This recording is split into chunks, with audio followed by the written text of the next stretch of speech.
मलाही आज बघायचंच आहे कोण मला काय बोलतंय ते।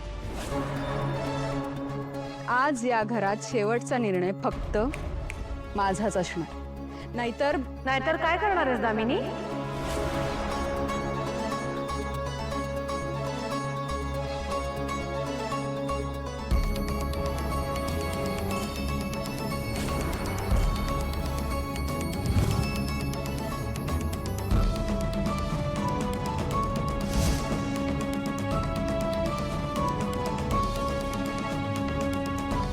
नाहीतर काय करणार आहेस दामिनी? आणि इकडे काय चाललंय?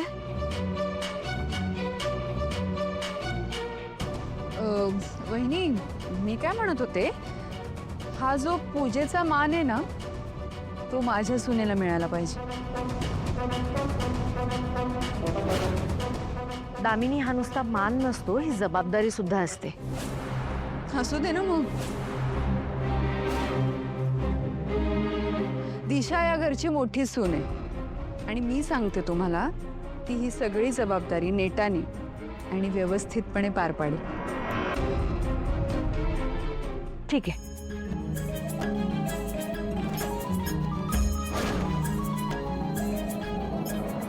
ह्या घरची सून म्हणून आजच्या संपूर्ण कार्यक्रमाची जबाबदारी मी तुला देते।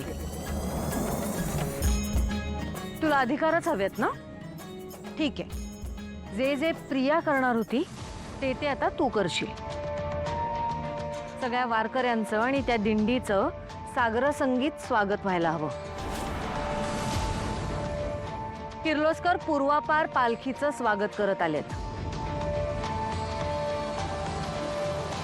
आपल्या दारात पालखी येते हेच आपलं भाग्य आहे आणि वारकऱ्यांचा आशीर्वाद हा परमेश्वराचा आशीर्वाद मानते मी।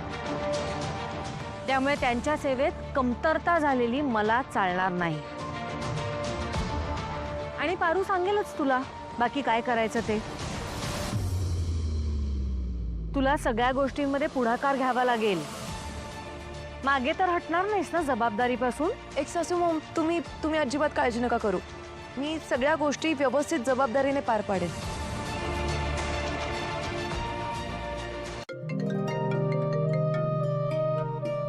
बोल श्रीकांत। काय? दिंडी 15 मिनिटात पोचतीये? बर, ठीक आहे। पारू, किर्लोस्करांच्या नव्या सुनेला इथला कुळाचार शिकवा। वय देवी आई।